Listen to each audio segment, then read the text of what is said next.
Destiny 1 was better than Destiny 2 in a lot of ways. And this isn't nostalgia, like I just got done playing Destiny 1. Fresh playthrough, start to finish. And while Destiny 2 is also better than Destiny 1 in a lot of ways, it is missing stuff. A lot of that stuff is what made Destiny great.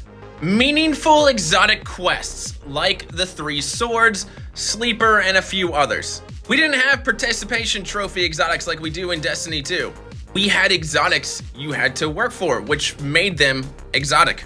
Every single exotic in Destiny should either be a random drop or a grindy questline. Strike variation. Many of the strikes in Destiny 1 had different versions, like Winter's Run. This is also Winter's Run. Going into the strike playlist, you didn't know which version you were gonna get. Not only did it have random bubbles of enemies, like sometimes you get Fallen here or Vex here and Hive there, but you'd get an entirely different version of the same strike. Where you gonna get the normal version, where you gonna get the Taken version, where you gonna get the Siva version. This alone would help spice up the Destiny strike playlist and GMs. Meaningful vendor rank ups. I know we have rank ups in Destiny 2, but these rank ups were different. You couldn't get certain gear or certain items from the vendor unless you ranked up a certain amount of times. We had factions you could pledge to in Destiny 1. Destiny 2 never really got their footing when it came to factions, and after year 1, they just disappeared completely. And now after, year 4, they're gone even out of the tower, and now we have empty space in the tower. Cool Festival of the Lost masks like this, and this.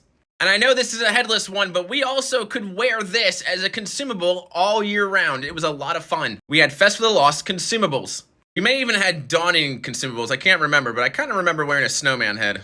Random events like the Owl Sector event. And no, this wasn't Siva, these were random nanobots other nanobots that came from Clovis Bray. You would pass it on to random people like in your fire team or if you're playing Crucible and stuff like that. I think this lasted like 2 weeks and it was like to build hype for Rise of Iron. Hundreds of collectibles, like whether they were dead ghosts, calcified fragments, or Siva stuff, there were collectibles. And I know this was tied to the grimoires and how do you get lore, but they were also tied somewhat to exotic quests or getting loot.